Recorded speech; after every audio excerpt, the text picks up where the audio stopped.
To be honest, I never really liked Intamin. They were the leading manufacturer in causing accidents, and their roller coasters were always broken. But as I rode more and more coasters, I can't help feeling a newfound appreciation for what Intamin does. Velocicoaster is my number one. King the Car was so cool, and I even loved their SFX coasters. They're one of the most innovative manufacturers in the entire world and are not scared to take risks, at all. You can literally just look at Falcon's flight as an example of what Intamin can do, or at least what they are trying to do. They had built the world's tallest coaster, the world's fastest coaster, and have been beating their own records over and over again. There are a total of 35 Intamin models, and in today's video we will rank them from worst to best.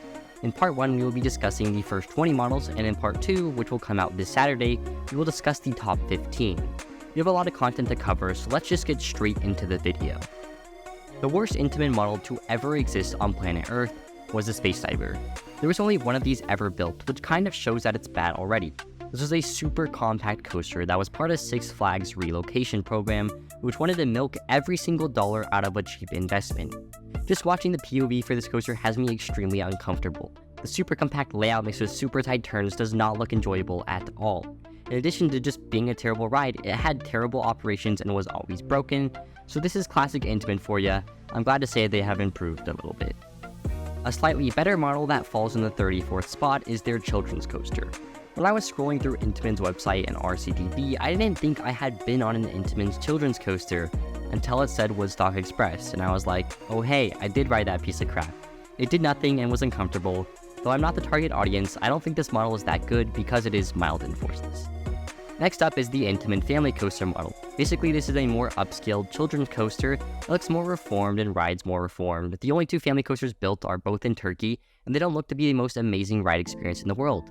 Anyways, for the same reason as the children's coaster, Intamin's Family Coaster model falls in the bottom half of the list. Next up in the 32nd spot is the Zaxspin. Now I haven't ridden the Zaxspin, but I have ridden an S&S 40 Freespin, and those are already mid, so I can't imagine how much better a Zaxspin could be. Green Lantern was perhaps the worst coaster on the entire planet, but that wasn't Intamin's fault, it was regulations or Six Flags or something like that. There are still a good amount of Zaxspins in operation, and I don't hear them having much complaints. It's still not a good ride experience, but it's not trying to kill you this time. The 31st spot goes to the Ultra Splash. This is an unbuilt model that is literally a mock Power Splash. I don't know how to explain it any better. It's the same thing as a Power Splash. You LSM launch back and forth until you hit a pool of water. It has the same ride experience, look, shaping. The only difference is that the design has some sort of weird single rail look, but those could just be the online renders. Next up is another similar model, the Surf Rider. The Surf Rider goes back and forth a bit and sometimes spins. This model does not look to be the craziest thing in the world. It looks more like a flat ride than a coaster. This also does not pull the craziest forces, but it manages to get a thrill out in a super confined space, so that gives it some work. The partner model to the Surf Rider falls in the number 29th spot. The Ultrasource is if a mock Power Splash and a Surf Rider had a baby. This is the same layout as a mock Power Splash with Surf Rider trains. I'm really curious to see if you get any airtime on that little speed hill, but otherwise this does the exact same thing the already lackluster Intamin Surf Rider does. It goes back and forth and delivers a lukewarm amount of thrill. The Intamin Twistin Turn is up next. This is a spinning family coaster. It's like Intamin's version of a mock family spinner. The good news is 2 out of 3 of these built have amazing theming, and that doesn't really give much credit to the model itself, but it's a cool bonus. The Intamin Twists and Turns also spin a lot, which provides amazing forces. I've heard that it spins so much and is so forceful that it hurts because the seats are not very comfortable. I think that justifies it being above the Surf Riders. In the 27th spot is the Swissbot. This is Intamin's take on the no-track coasters. Every one of these Intamins is now closed.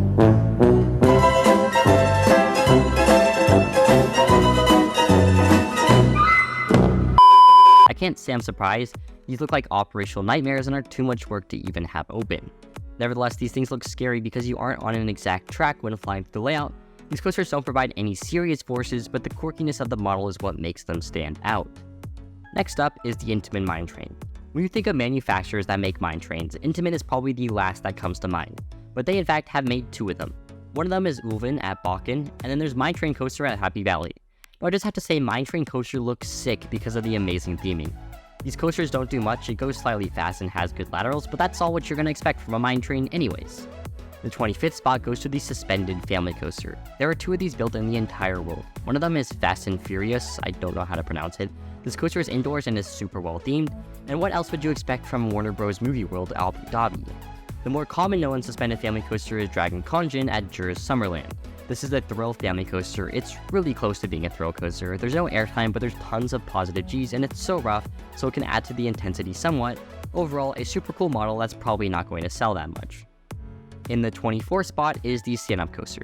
Now, I made it very clear that I hated stand-up coasters, but now I kinda like them. Anyways, there's one operating currently, and it's Shockwave at Drayton Manor.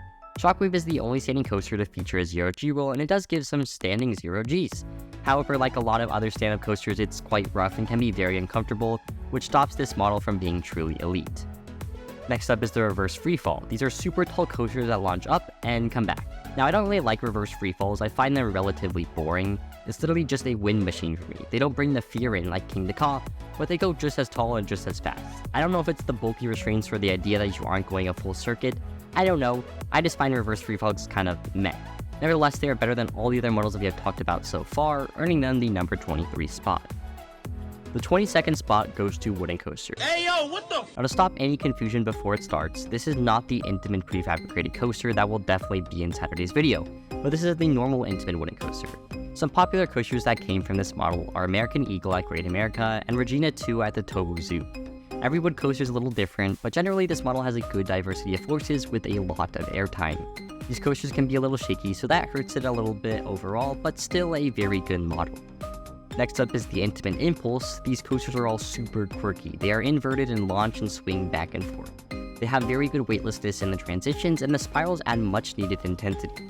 It feels like you're gonna fly off the tracks and has a very out of the control feeling. Overall, a very solid coaster that maximizes the plot of land that it sits on.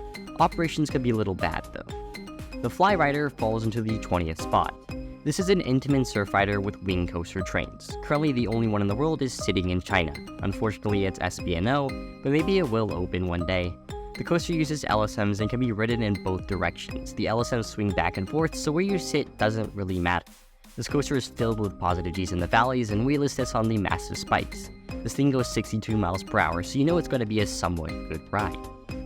Next up is the Family Launch Coaster. This is one of those models that are well deserving of what it does. Now, a lot of these family launch coasters are straddle coasters, but to call them straddle coasters is pathetic because it's literally a normal seat. It's not some motorbike coaster. Now, for the family launch coaster that I have ridden, Arctic Rescue, it kind of just does not do much. It goes in circles and delivers some light positives. However, there are better family launch coasters like Jubilant. This coaster gives insane positives throughout the whole layout, so a super diverse model that beats out some of the more extreme coasters.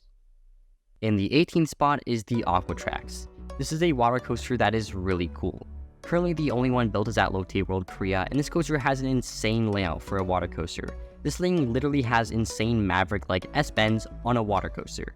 I'm saying this might be the best water coaster on the planet. Most likely I'll be there in the next year to decide for myself, and to add the cherry on top, there's good theming. This is a solid water coaster and definitely deserving of beating out the other competition. Next up is the Family Spinning Coaster. Now, this is slightly different from the twist and turns in that it is more modern and refined. The only example of this is Objective Mars. There are LSMs, a complete layout, a lot more speed, and the ability to be highly themed. It's literally a glorified twist and turn. To finalize the first half of the two-part series, and in the number 16 spot is the Suspended Coaster.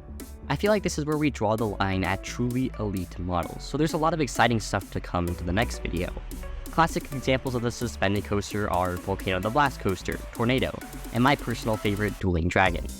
These are all solid coasters that deserve their own individual appraisal. Volcano the Blast Coaster unfortunately did not age well, but Tornado and Dueling Dragons are both still standing to prove their legacy. I still think the D&M invert is better, but the Intamin suspended coaster does provide good width and forces that you would expect on an invert, earning it a solid placement in the 16th spot. So that's the first 20 Intamin models ranked from worst to best so far. In the next video, we will be covering the top 15 Intamin models that will come out this Saturday, 3 days from when this video comes out. So that's all for today's video, guys. Let me know if you agree with my decisions in the comment section below. As always, make sure to like and subscribe. I'll see you in the next one. Have a great rest of your day. Goodbye.